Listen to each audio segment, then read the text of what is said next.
네, 월요일에 고정 코너입니다. 김종대의 돈, 권력, 군사 시간입니다. 자, 김종대 편집장 모셨습니다. 어서 오십시오. 안녕하십니까. 네, 왜 또 목소리 이렇게 까십니까? 고정 코너라 그래. 옛날엔 인기 코너라 그러더니 나도 좀 고정적인 발언을 이제 앞으로 해야 되겠어요. 상당히 민감하시네. 아니 뭐 괜찮아요. 네. 네, 인기 코너. 예. 정정하겠습니다. 뭐 그냥 고정 코너로 하지. 항상 인기 있을 수 있나. 예. 오늘 더 얘기 말아야지. 어떤 그분이 댓글에 제가 그 김종대 편집장 그렇게 갈군다고 그렇게 또 댓글을 올렸어요. 난 괜찮은데 사람 풀었어요 도대체? 글쎄 말이요. 그러니까 저기 또 어떤 가끔 나를 특수 경호해야 된다는 분도 계셔요. 그래요? 네, 군사적인 걸 많이 알기 때문에 보호해줘야 된다고. 그래요? 네. 말꺼는 제가 잘못이지. 글쎄, 갑시다. 가죠. 예. 오늘 주제 뭘로 할까요? 요즘 때 아니게 말입니다. 이게 북한에 관한 정보가 무슨 검증되지 않고 그냥 서리근처로 툭툭 이렇게 뿌려집니다. 예? 예를 들어서 어떤 게 있습니까? 북한이 요즘도 땅굴 판대 2000년대 이후로도. 예. 이런 거 갖고 또 종편이 재미 봤어요. 예. 이런 거 보도해가지고 특히 아주 보수성이 강한 그 종편 채널은 자꾸 시청률 올라가고 있습니다. 그래요? 네. 그러니까 또 우려먹고 그죠? 네. 예. 그리고 이제 그 직전에 8일 날 지난주죠. 국회 정보위에서 여러 가지 대북 정보가 쏟아져 나왔어요. 예. 김정은이 이제 3년 내 무력 통일을 한다.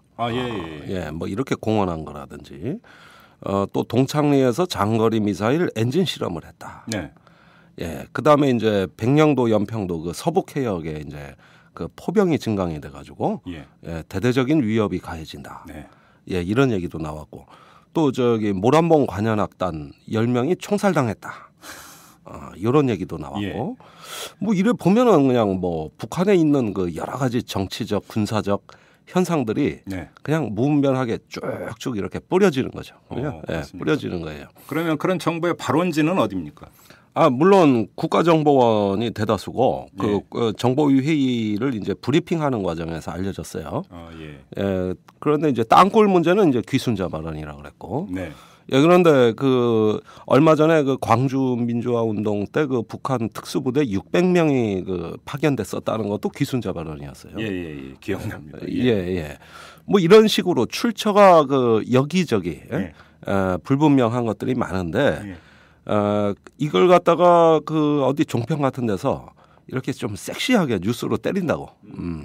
그러면 또 북한에 대한 이미지가 또 구성이 되는 거예요. 네. 사실 이전에도 이런 일은 무수히 많았죠. 자, 근데 여기서 중요한 것은 사실관계 아니겠습니까? 사실관계죠. 자, 일단 땅굴. 어떻게 보십니까? 땅굴. 마지막 제4 땅굴이 발견된 게 아마 제 기억으로 1990년이었을 겁니다. 땅굴이 제4 땅굴까지 발견됐어요. 4개 발견됐어요. 제3 땅굴. 그 땅굴 얘기가 저 어릴 때였는데. 그렇지. 그죠? 그때 참 진짜 뉴스에서 대서특필하고 관광하고 난리가 아니었었는데. 규탄 대회 열고. 그 시절이 그게 1971년에 제1 땅굴이 발견이 됐는데 그다음에 이듬해 이제 또 하나가 발견되니까 이제 붐이 일었죠. 그렇죠. 그런데 그 시절의 땅굴은 의미가 있었어요. 그러니까 북한에서도 땅굴 하나가 원자탄 한 개 위력이라 그랬거든요. 네. 이런 식으로 어떤 새로운 뭔가 변화된 북한군의 전술이 아주 충격적인 게 나왔던 건 맞아요. 그게 이제 60년대, 70년대 사고 방식이죠. 그러니까 그게 이제 땅굴이라고 하는 것은 재래전 단계에서 그러니까 군 병력을 특히 보병 병력을 들키지 않고 그렇죠. 그러니까 신속하게 후방에 기습적으로 투입하는 그 통로가 땅굴이다. 그렇죠. 이렇게 이거잖아요, 간단히. 그렇죠. 이게 이제 68년도에 김신조 사건이라고, 특수부대가 이제 청와대 습격 사건이에요. 1.1 사태라고 그러죠. 그렇죠. 아주 경천동제할 사건이죠. 그렇죠. 어떤 그런 문화의 산물이라고 봐야 되겠어요. 그렇죠. 어떤 특수부대를 어떤 우리 수도권이나 아니면 전략적인 핵심에 이걸 갖다가 불시에 투입해서 은밀하게 투입해가지고 이제 마비시킨다. 이런 어떤 사실은 전후방을 구분하지 말라는 게 이제 그 북한의 전통적인 게릴라 전술, 말하자면 김일성 저작 그 세기와 더불어에 나오는 예. 여러 가지 이런 교란 전술의 일환이거든요. 예. 예, 이것이 이제 그 시절의 문화였다는 거죠. 그 책 읽으셨어요? 제가 좀 그 책은 알아요. 그런데 읽었다 그러면 이거 법적으로 문제되는 거 아니에요? 이적 표현물 소지 탐독죄에 해당이 되죠. 아니 글쎄, 뭐 연구자로서 좀 뭐 필요하긴 한데 내 읽었다고 내 얘기 못해요. 예. 그러나 그것이 분석되고 소개된 거는 많이 나왔다고. 뭐 일간지 뭐 일면 톱으로도 나오는데 저번에 그 이른바 그 통합진보당 아로 나오고 할 때. 아로 나오고 할 때. 그러니까 이게 어떤 원전에서 주는 그 어떤 그 하나의 메시지, 트렌드, 이미지 뭐 이런 것들인데 사실은 그게 거기서 뭐 세기와 더불어서 독자적으로 강조한 건 아니라고. 그건 뭐 중국 혁명사에도 나오고 베트남 혁명사에도 다 나오는데 말하자면 어떤 그 특정 이미지를 차용하게 되면 이게 불순해지고 우리 사회에서는 법적인 어떤 문제가 되는 거예요. 그렇죠. 아무튼 다시 땅굴로 돌아가죠. 그러니까 자 제4 땅굴까지 발견이 됐고 그런데 그 이후에는 땅굴이 전혀 발견이 안 됐던 거죠. 안 됐어요. 그러니까 이 땅굴에 대한 어떤 그 붐이 일고 공포가 조성이 되고 난 뒤에 육군본부 탐지과에서 전방에 안 뚫어본 데가 없습니다. 그렇죠. 예, 수만 개. 무지하게 무지하게 뚫어댔어요. 무지하게. 뭐 통일되면 금이 어디서 나오는지도 다 알아, 솔직히. 그 정도로 하도 많이 뚫어봐가지고. 금이 있대요? 있더라는 거예요. 진짜? 혹시 그 정보 알고 있어요? 아니 그러니까 나만 갖고 있을게 내가. 이건 통일되면 이게 해야지. DMZ 우리 평화공원도 한다니까 우리 대통령께서. 그런데 육군본부가 세계적인 지질학의 보고라고. 하도 뚫어봤기 때문에. 아무튼 금맥을 찾아. 그러니까 별의별 걸 다 찾았죠. 그래요? 예, 생수 사업 하셔도 되고요. 예, 탄광 사업 하셔도 되고요. 우리 방송 끝나고 진지하게 한번 얘기합시다. 진지하게 얘기합시다. 이게 육군에 우리가 로비를 해야 된다고. 예. 그러니까 이 얘기를 하는 이유는 하도 많이 뚫어서. 그렇지. 예, 수만 개를 뚫어봤거든. 그런데 이제 지난 4월에 그 어떤 귀순자하고 또 우리 이제 시민단체 그게 뭐냐면은 땅굴을 찾는 그 시민단체예요. 여기 제보를 근거로 해가지고 종편에서 4월에 이걸 대대적으로 보도했다고. 그래가지고 막 그 화면에 보면은 그 스튜디오에 무슨 이렇게 돌덩이 콘크리트 조각 같은 것도 갖고 나와 막 설명도 하고 그러셨어요. 그 이후로 이제 민원이 국방부에 폭주했죠. 땅굴이 있다. 이런 어떤 민원이 폭주했고, 그래가지고 최근까지도 그 땅굴에 대한 어떤 관심이 고조가 되고, 이걸 다른 종편이 또 재탕삼탕하면 어떻게 되냐면, 북한이 최근에도 땅굴을 뚫고 있구나. 이런 어떤 그 확인되지 않은 사실, 물론 뚫을 수도 있습니다. 제가 아니라고 말 안 해요. 그러지만은 20년 동안 계속되어 오던 것이 최근에 어떤 그 확 불거진 측면이 있고요. 사실 90년대에도 문민정부가 출범하고 그때 안기부라든가 일부 어떤 보수적 언론에서 이 문제를 계속 제기해왔던 게 사실입니다. 그러다 보면은 가끔 그 지질적으로 이상 징후가 있으면 이게 다 땅굴처럼 보여요. 예를 들면 얼마 전에 작년인가요? 그 인천의 지하철 공사장이 한번 붕괴된 적이 있습니다. 이런 경우도 왜 그 지하철 공사장이 붕괴됐냐? 밑에 뭐가 공간이 뚫려 있었다. 그래서 그리로 함몰된 거다. 땅굴이다. 이렇게 주장하시는 분들이 있었어요. 그래서 또 기관이 출동하고 이랬거든요. 자, 물론 그런 것들은 대부분 이제 어떤 그 추정에 불과했습니다. 사실은 입증된 건 아니죠. 그러지만은 어떤 우리가 이제 뭐 심지어는 서울의 용산 미군 기지 앞까지 뚫려 있다.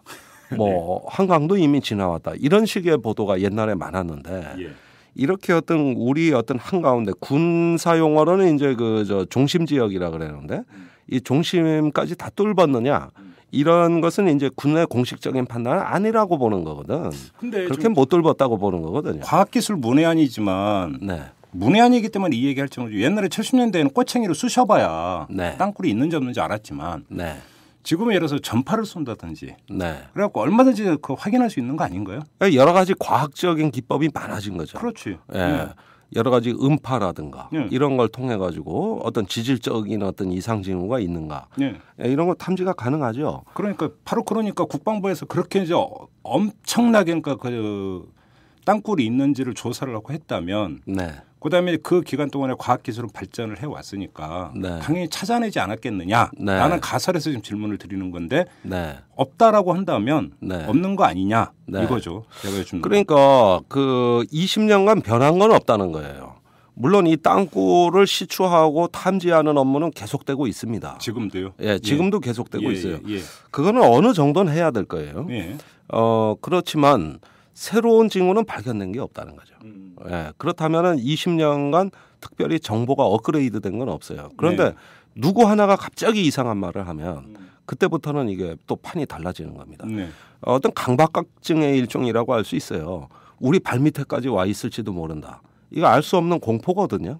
근데 그 종편에서 제기를 했다고 했는데 귀순자요? 네. 그 탈북자입니까? 시민단체.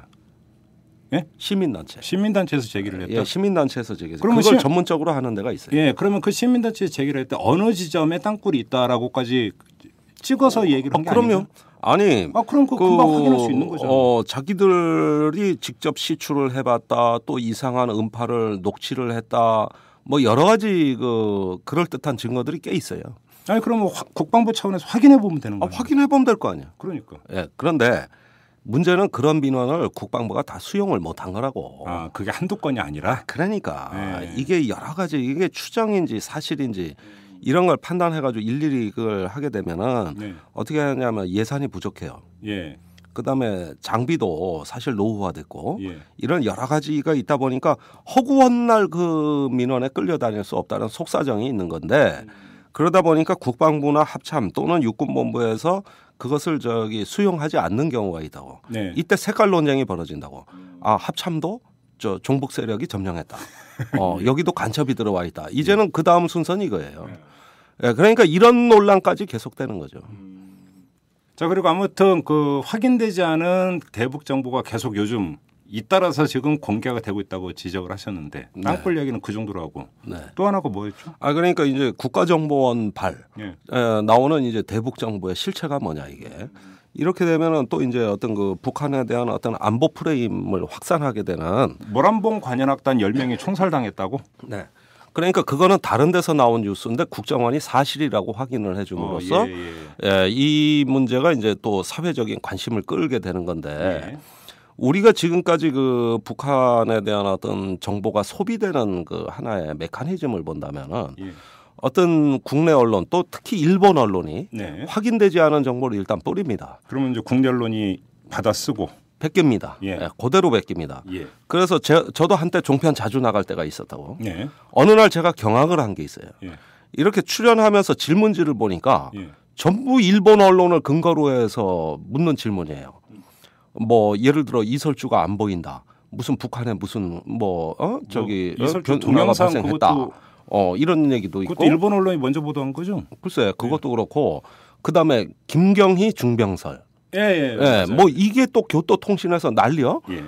그게 질문서로 들어오고. 그런데 뭐 중병설 나오고 나니까 다음 달에 버젓이 나타났더라고.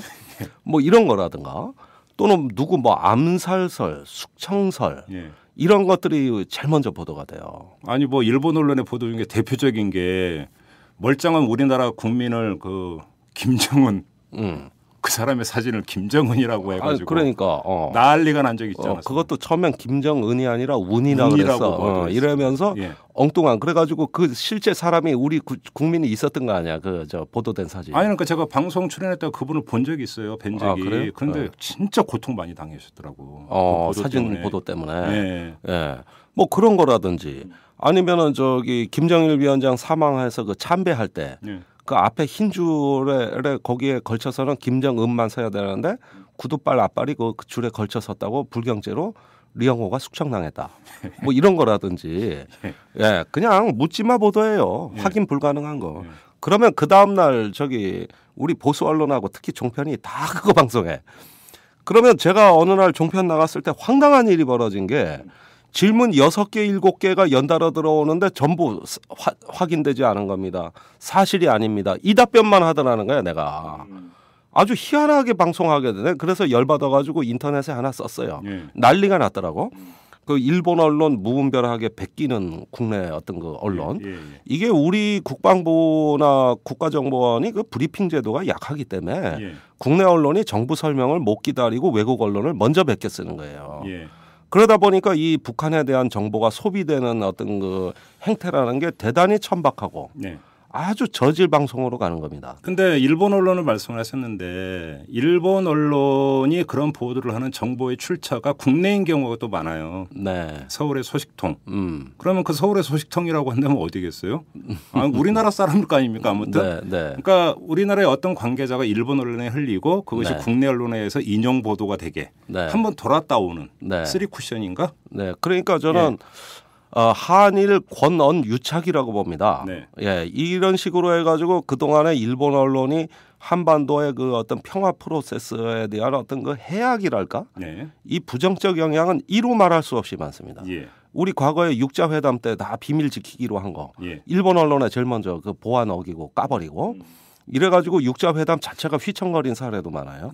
이런 식으로 어떤 그 한반도의 평화를 바라지 않는 어떤 일본의 어떤 불순한 어떤 그 언론 일각의 의도, 지금 일본이 저렇게 극우 행보를 걷는 것도 다 그런 맥락이라고 보는데 이런 식의 어떤 그 무분별한 보도가 기승을 부렸다. 그런데 최근에는 이런 흐름에 우리 국가정보원도 한몫한다.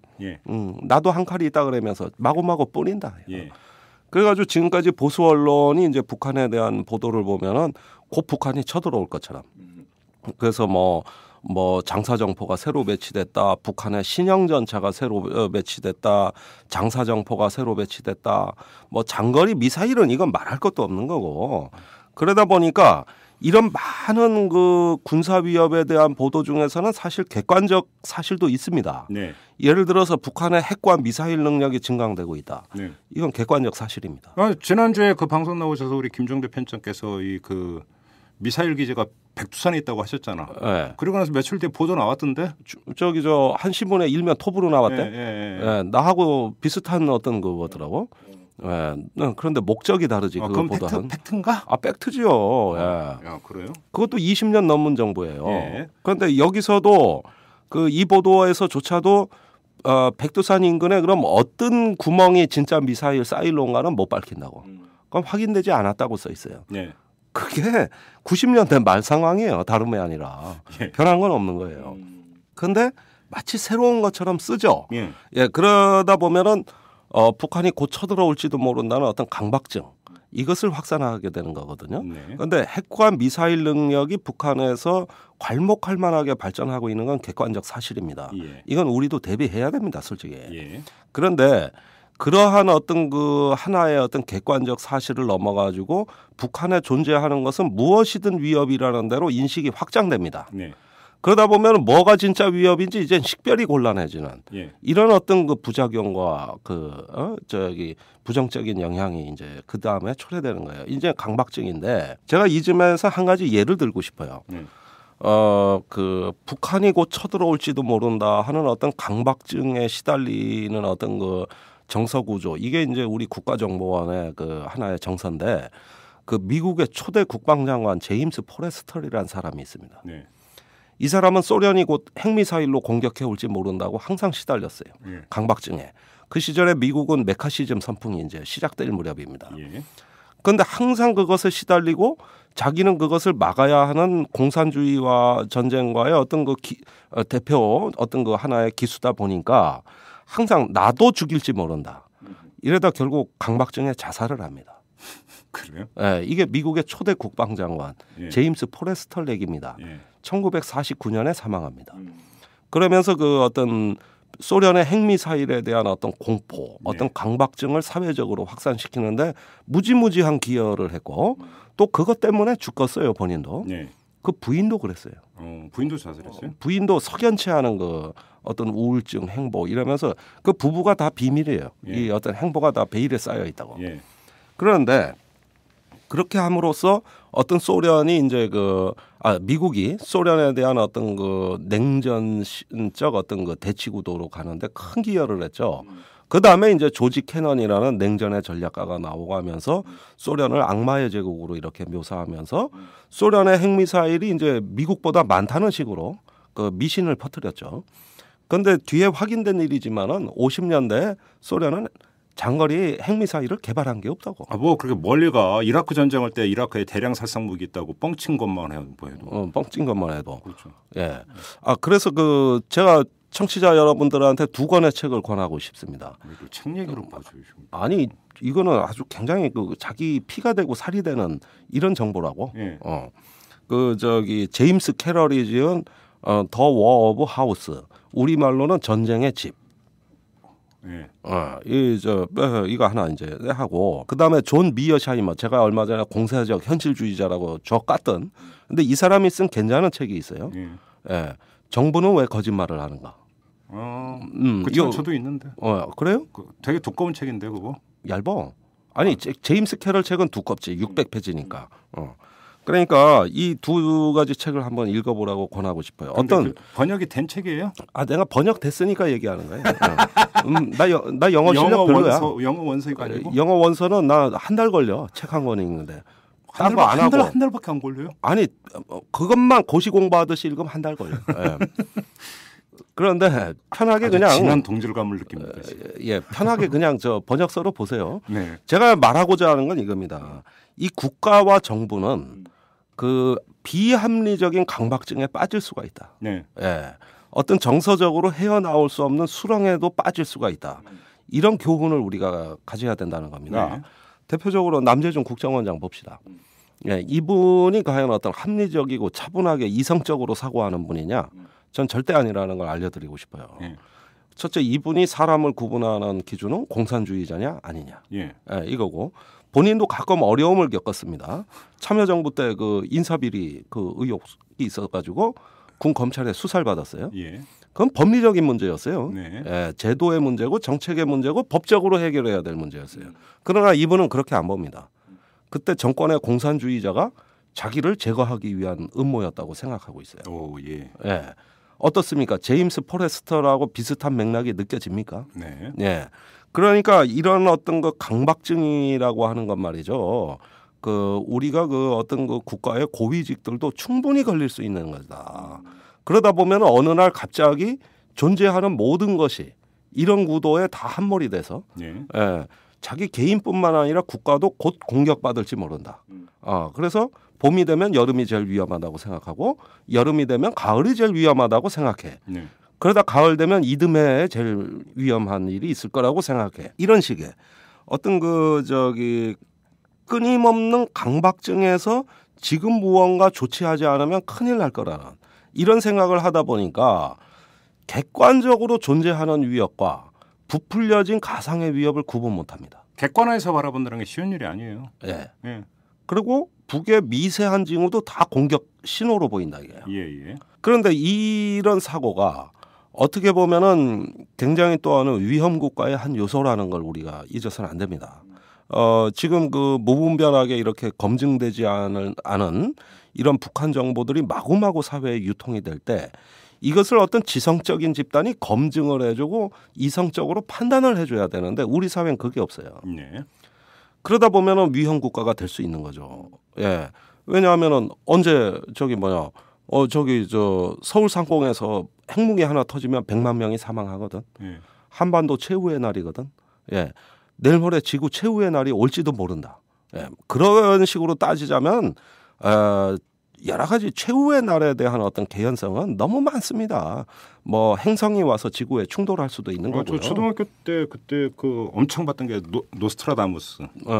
그죠? 요즘도 많이 읽혀요. 그다음에 이제 그게 지나가고 난 다음에 이제 멕시코에서의 지구 최후의 날. 네. 그죠? 그 전에 또 하나 있었다. 휴거라고 있었는데. 그런 것도 있지. 그래서 종말론자들. 그런 것도 많이 있고. 그러니까 이런 식의 어떤 사회적인 단위에서 이루어지는 강박증 이런 것들이 이제 우리 사회의 가장 대표적인 어떤 기제는 결국 북한이 되는 거거든요. 네. 그러면서 이제 어떤 한반도 최후의 날을 머릿속으로 상상하고 말은 그렇게 안 하지만 사실상 그것을 말하는 것이 되는 거죠. 그런데 지금 김정일 편집장께서는 강박증 차원에서 해석을 하셨는데 강박증 차원이라고 한다면 그것의 옳고 그름을 떠나서 그 주체는 그렇게 보고 있다라고 하는 게 깔려 있는 얘기잖아요. 깔려 있죠. 근데 그게 아니라 강박증이 아니라 의도성. 특히나 어떤 고도와 어떤 정책 노림수를 가지고 일부러 정보를 흘리면서 언론 플레이를 하는 네. 이 측면도 있다고 봐야 되는 거 아닙니까? 아니 그러니까 거기에서 어떤 얻어지는 정치적 이익이 있기 때문입니다. 예.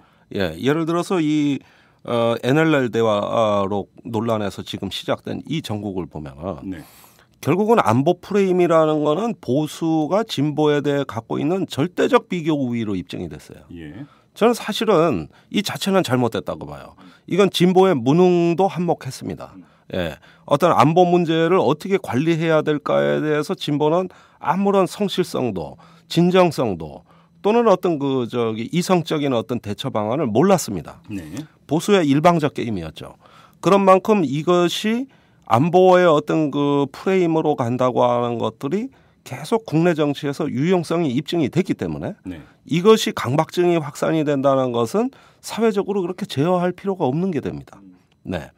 그러니까 NLL 대화록 같은 경우 예를 들어보면 장장 1년을 끌었는데 그러면 우리 NLL에 무슨 문제가 있냐? 네. 또는 NLL 문제 때문에 남북한 간에 논쟁이 있냐?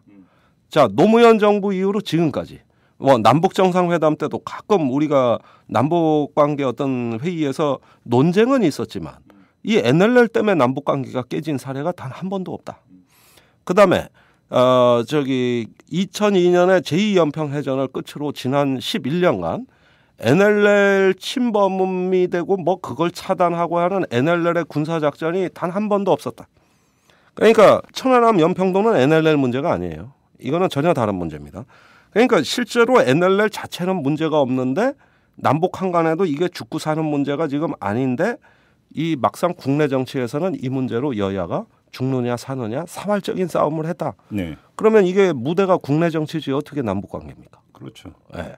그러니까 북한을 말하는 건 맞는데 북한으로 인해서 파생된 주제인 건 맞는데 그 효과가 정작 나타나는 것은 국내 정치라는 거죠. 그렇죠. 네. 네. 그것이 문제가 되는 거고. 근데 제가 좀 전에 드렸던 질문은 강박증이라고 한다면 본인은 그렇게 믿고 있다라는 거잖아요. 믿고 있다는 거죠. 그렇죠. 예. 근데 경우에 따라서는 이게 거짓 정보 내지 확인되지 않은 정보임을 뻔히 알면서도 특정한 정치적 노림수를 가지고 흘리고 언론 플레이를 하고 정치적으로 장난질 치는 경우도 상당히 있지 않느냐. 그런 경우가 이제 그게 재생산되는 과정에서 이런 정보에 갈증을 느낀 어떤 종편과 보수 언론이 이런 먹잇감을 던져줄 때 덥석 문다는 거예요. 그렇죠. 이때는 이제 정치적인 그 목적대로 진행이 된다는 겁니다. 자, 그런데 독재자들은 어떤 그 하나의 어떤 그 국민에게 거짓을 말하는 어떤 그 하나의 그 정치 권력은 국민을 속이기 전에 사실은 자기 자신을 먼저 속입니다. 그러니까 본인들은 사실이라고 믿는 거예요. 예, 그러니까 이제껏 모든 역사 속에서 우리가 독재자들 또는 어떤 그 냉전 세력 또는 분열주의자들 또는 어떤 종교적 광신자들 이런 분들의 특징은 뭐냐 하면은 자기 자신을 먼저 이미 속인 상태이기 때문에 네, 저는 그 말씀에 상당히 공감을 하는 게 제가 진짜로 큰 충격을 받았던 게 개인적으로는 제가 참 너무 1988년에 50 청문회가 있지 않았습니까? 광주 청문회도 있었죠. 근데 광주 청문회에 나왔던 그때 이른바 신군부 세력들의 답변. 저는 그걸 보면서 상당히 충격을 받았던 게 저는 아주 순진하게 어떤 생각을 하고 있었냐면 이 사람들이 그래도 일말의 양심과 죄의식은 가지고 있을 것이다라고 생각을 했었어요. 광주 학살을 했던 그 당사자들이. 근데 보니까 전혀 아니더만요. 전혀 아니죠. 그거는 뭐냐면 자기 확신에 찬 그거는 자유권 발동 차원이었고 질서를 잡기 위한 불가피한 조치였고 그게 확신의 차원에서 얘기를 하더라고. 그 확신이 이제 그 다음에는 진짜 다른 세계에서 살고 있는 사람들이구나 저 사람들은. 그렇지. 예. 이게 바로 인간 사회에서의 어떤 적대와 증오가 발전하는 어떤 공감대가 없기 때문에. 그렇죠. 예, 이제는 그 어떤 그 같은 인간에 대해서도 우리가 이제 전혀 동질감을 느끼지 않는 이질화된. 이런 존재로 인식하게 되는 거거든요. 그런데 우리가 그런 이질적 존재로 그들에 의해서 취급받고 있다는 것도 알아야 됩니다. 사실 여기서 이털남 이런 내가 방송하고 있잖아. 그지? 우리가 이런 얘기하고 있잖아. 이런 얘기가 그들에게는 얼마나 이상하게 비춰지고 저런 식의 안보에 대해서 저렇게 나태하고 아니하고 부정적인 얘기랄까. 이런 식으로 충격을 받을 거 아니야 그 사람들은. 제가 볼 때는 김종대 편장님도 뭔가 좀 착각을 하고 계시는데 네. 저들이 보기에 김종대 편장이 여기 와서 하시는 발언이 네. 이상한 정도의 수준에서 받아들일 것 같아요. 그 이상이지? 이상이겠지. 그 이상이지. 그러니까 정확히 봐요, 정확히. 아니 이렇게 보는 거예요. 적을 이롭게 하는 방송이구나. 이렇게 보는 겁니다. 그렇죠. 예. 그래서 남재준 원장이 이제 부임 후에 그 산하기관 구조 조정을 할 때도 그 나온 원장의 지시 사항은 이거였어요. 나는 적을 이롭게 하는 자와는 끝까지 같이 못 간다. 그러니까 사표 쓰고 나가라. 이래가지고 몇 명이 사표 썼어요, 실제로. 네. 게다가 또 복귀도 시켜. 법적으로 이게 무리한 일이라는 게 판명이 되니까. 그러니까 분명한 사실은 김종대 편장님 이제 남재준 원장을 상대로 한 취재는 불가능하다.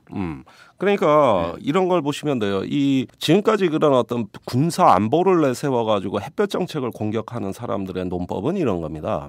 어디까지 갔냐면은 우리가 산에 가면 독사가 있습니다. 물리면 죽습니다. 조심해야죠.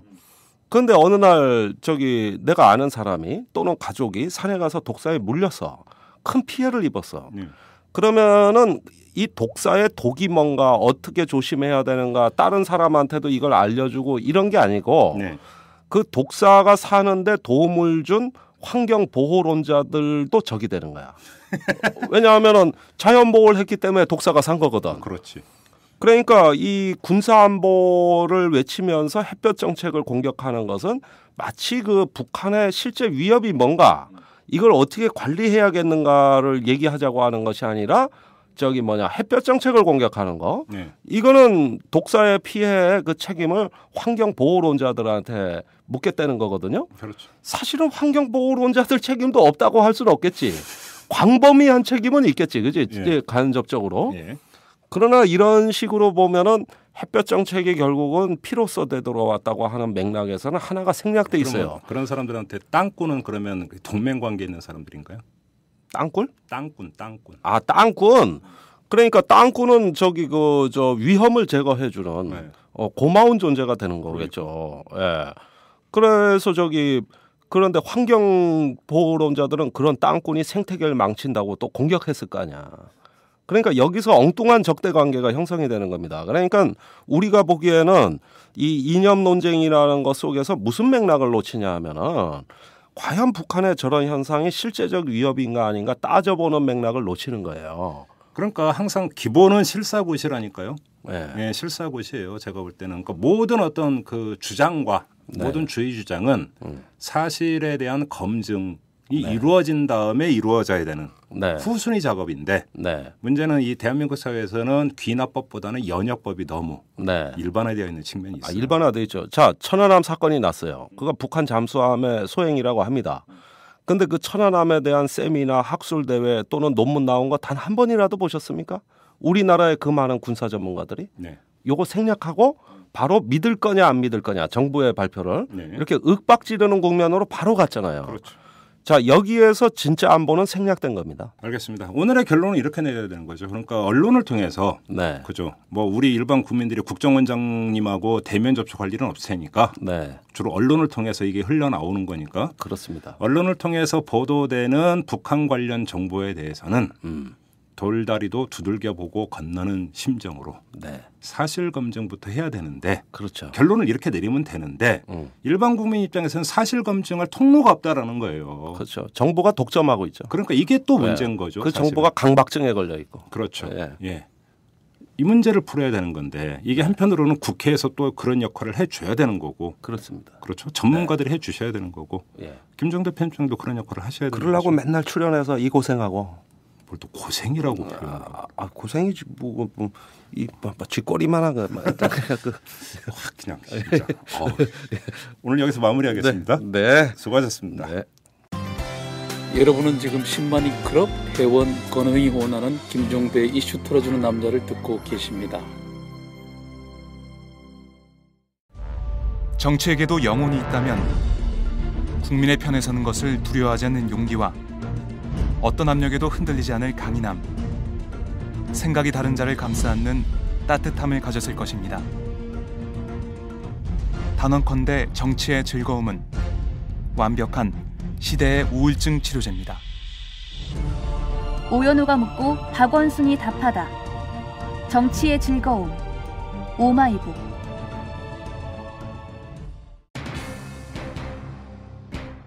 여러분 요즘 잠 푹 주무시고 계십니까? 저 같은 경우 어제 잠을 못 잤습니다. 이놈의 가을 모기가 앵앵거리면서 날아다니는 바람에 정말 제대로 잠을 못 자고 지금도 몽롱한데 오늘 방송 어떻게 잘 됐는지 모르겠습니다.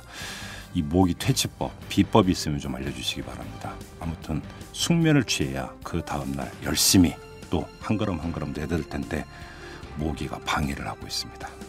고난의 가을입니다, 여러분. 자, 오늘 방송 여기서 마무리하겠습니다. 고맙습니다.